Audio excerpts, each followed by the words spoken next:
Assalamualaikum warahmatullahi wabarakatuh. Kembali lagi di channel kami. Semoga kalian semua dalam keadaan sehat walafiat. Amin ya rabbal alamin.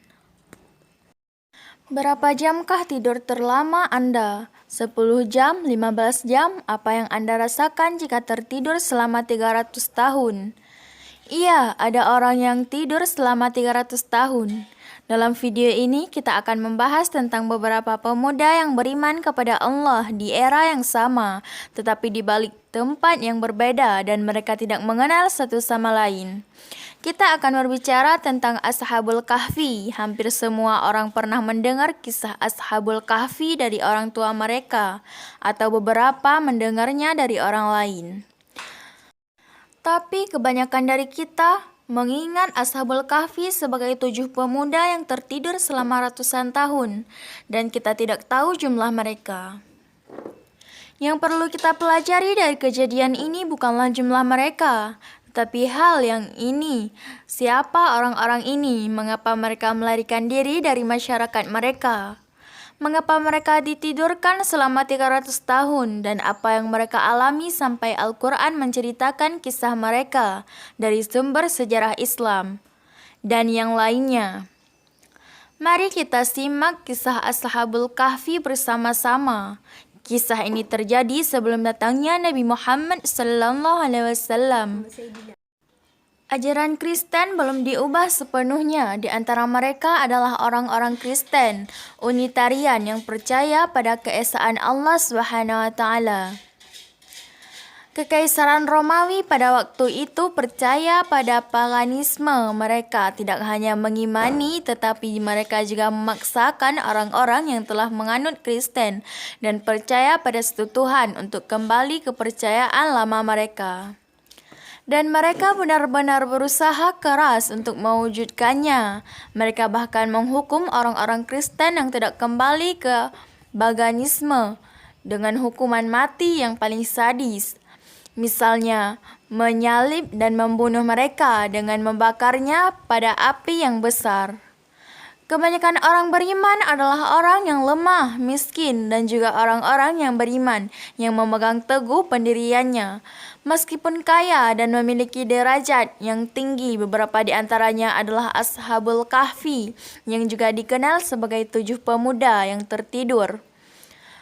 Kelompok pemuda ini memang posisi penting di Kekaisaran Romawi. Mereka beriman tetapi merahasiakan keimanan mereka. Ketika mereka melihat penganiayaan terhadap orang-orang beriman, mereka merasa sakit hati. Setiap cambuk yang mengenai orang-orang beriman menimbulkan luka yang besar bagi mereka. Mereka ingin melakukan sesuatu, tapi apa yang bisa mereka lakukan?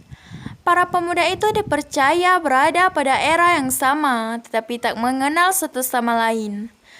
Jika bisa selama upacara pengorbanan hewan di Roma untuk berhala tanpa disadari oleh salah satu sama lain, mereka akan pergi tanpa diketahui orang-orang di sekitar. Mereka menolak menghadiri upacara tersebut. Suatu hari orang-orang terlihat sangat geger dan gempa dikarenakan Kaisar Romawi akan datang mengunjungi kota. Oleh karena itu, gubernur Romawi ingin memperbanyak orang luar dari Kristen. Dia mulai menindas mereka dengan lebih kejam. Tujuannya adalah agar tidak ada lagi orang-orang yang menolak berhala ketika Kaisar Romawi datang. Tapi ada beberapa yang tidak mereka perhitungkan. Beberapa orang yang terpilih, Allah Subhanahu wa taala melindungi iman para pemuda tersebut sampai waktu yang telah ditetapkan. Sama seperti Rasulullah Sallallahu Alaihi Wasallam, ketika orang Mekkah datang untuk membunuhnya, mereka tidak bisa melihatnya di dalam gua berkat pertolongan Allah Subhanahu Wa Taala. Hari yang ditunggu-tunggu pun datang. Para tokoh-tokoh kota bergiliran untuk berlutut di hadapan Kaisar Romawi dan menyatakan kesetiaan mereka. Tiba saatnya giliran seorang pemuda dari Ashabul Kahfi yang tidak mereka sadari. Pemuda beriman ini berpikir jika sekarang adalah waktu yang tepat untuk menyatakan imannya kepada Tuhan. Allah Subhanahu wa taala membuat hatinya teguh dan dengan keberanian yang besar dia meneriakkan kata-kata ini. dengan lantang di hadapan kaisar. Tuhan kami adalah Tuhan langit dan bumi. Kami sekali-kali tidak menyeru Tuhan selain Dia. Sungguh kalau kami berbuat demikian, tentu kami telah mengucapkan perkataan yang sangat jauh dari kebenaran.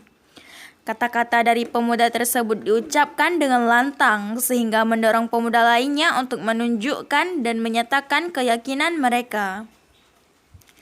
Mereka berteriak di depan semua tokoh Roma, dan sang kaisar dipermalukan oleh kebenaran yang keluar dari mulut mereka.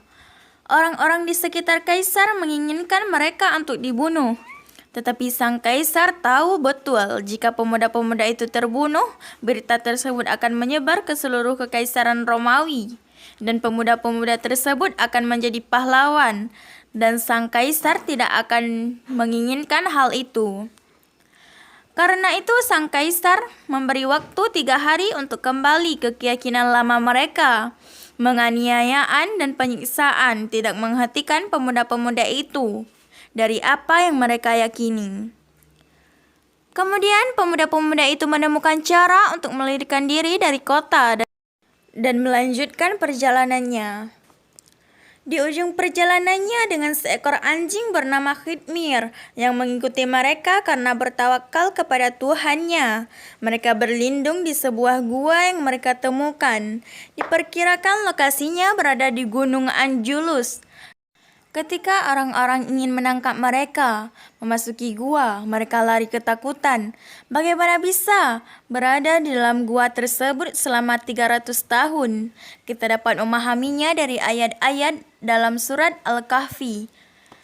Dan engkau mengira mereka itu tidak tidur, padahal mereka tidur, dan kami bolak-balikkan mereka ke kanan dan ke kiri. Sedang anjing mereka membentangkan kedua lengannya di depan pintu gua. Dan jika kamu menyaksikan mereka, tentu kamu akan berpaling melarikan diri dari mereka. Dan pasti kamu akan dipenuhi rasa takut terhadap mereka. Dan akhirnya Ashabul Kahfi terbangun setelah tertidur bertahun-tahun. Mereka merasa ada yang aneh. Mereka bertanya-tanya beberapa lama. Mereka telah bertidur. Salah satu dari mereka mengatakan, mungkin 1 atau 2 hari. Namun mereka tidak sadar bahwa berabad-abad telah berlalu. Para Ashabul Kahfi yang kelaparan setelah tidur panjang tersebut mengirim salah satu dari mereka ke kota dengan syarat harus berhati-hati dalam perjalanannya. Dia menemukan sesuatu yang aneh. Sempat berpikir bahwa hanya beberapa hari telah berlalu. Ternyata kota telah berubah drastis. Dia melihat gereja telah menggantikan kuil. Dia tidak melihat berhala di sekelilingnya seperti dulu. Percakapan orang-orang semuanya tentang satu pencipta seruan mereka. Tentang satu Tuhan di hadapan kaisar telah membawa orang-orang menjadi beriman. Orang-orang tidak lagi percaya pada berhala yang terbuat dari kayu dan batu. Di masa lalu kepercayaan pada satu pencipta sangat dirahasiakan. Tapi sekarang malah sebaliknya, menyembah berhala yang dirahasiakan. Dia melihat sekeliling dengan takjub dan sekaligus ingin menuntaskan rasa laparnya. Pemuda ini melihat sebuah toko yang menjual roti. Dia membeli roti untuk dirinya dan teman-temannya. Dia memberikan koin perak untuk membayarnya. Pemilik toko roti mengira jika pemuda ini telah menemukan harta karun, karena uang itu berasal dari era berabad-abad lalu. Tukang roti segera memberitahu otoritas Romawi tentang masalah tersebut. Kemudian pemuda itu dibawa ke istana dan menyadari kebenarannya, bahwa mereka telah tertidur berabad-abad. Bukan 1 atau 2 hari saja. Tuhan yang Maha Kuasa membuat mereka tertidur selama bertahun-tahun untuk sebuah alasan. Pada saat mereka terbangun, orang-orang di masa itu memiliki keraguan tentang akhirat dan mempertanyakan bagaimana kebangkitan bisa terjadi. Dengan adanya kebangkitan yang terjadi setelah berabad-abad lamanya, semuanya paham dan mengerti akan satu hal: hidup ada di tangan Allah Subhanahu wa Ta'ala. Dia dapat membuat setiap hamba hidup seperti yang Dia inginkan. Dia bisa membuat mereka tidur selama ratusan tahun dan membangunkan mereka lagi seperti kisah para pemuda tersebut. Oleh karena itu, orang yang tertidur seperti orang mati di dalam kubur tentu saja dapat dibangkitkan lagi jika Allah mengkehendaki. Dan tidaklah sulit bagi kuasanya. Karena Allah yang membangunkan mereka memiliki kekuatan untuk membangkitkan kita semua setelah kematian. Setelah beritanya menyebar, ribuan orang datang ke gua untuk melihat Ashabul Kahfi dan melihat para pemuda yang telah berada di sana selama beberapa abad. Dengan demikian, keyakinan orang-orang akan akhirat atau keyakinan bahwa Allah akan membangkitkan mereka nantinya menjadi semakin tebal. Para pemuda tersebut memasuki gua kembali setelah orang-orang melihat mereka. Mereka semua tersungkur dalam sujud dan berdoa kepada Tuhan yang telah membangunkan mereka. Dan mereka pun meninggal di dalam tidurnya hingga hari kiamat nanti. Setelah kejadian ini, para penguasa Romawi membangun sebuah kuil di tempat mereka tertidur setelah menunaikan kewajibannya untuk membuktikan jika akhirat itu ada. Kisah Ashabul Kahfi pun berakhir. Mereka adalah sekelompok pemuda yang beriman kepada Tuhannya. Mereka tidak mengkhawatirkan tentang beberapa lamakah kehidupan ini akan berlanjut. Kapan kebenaran akan bertahta, mereka percaya pada pernyataan berikut yang dikaitkan dengan Nabi Isa alaihissalam. Hanya sekian dulu ya teman-teman. Assalamualaikum warahmatullahi wabarakatuh.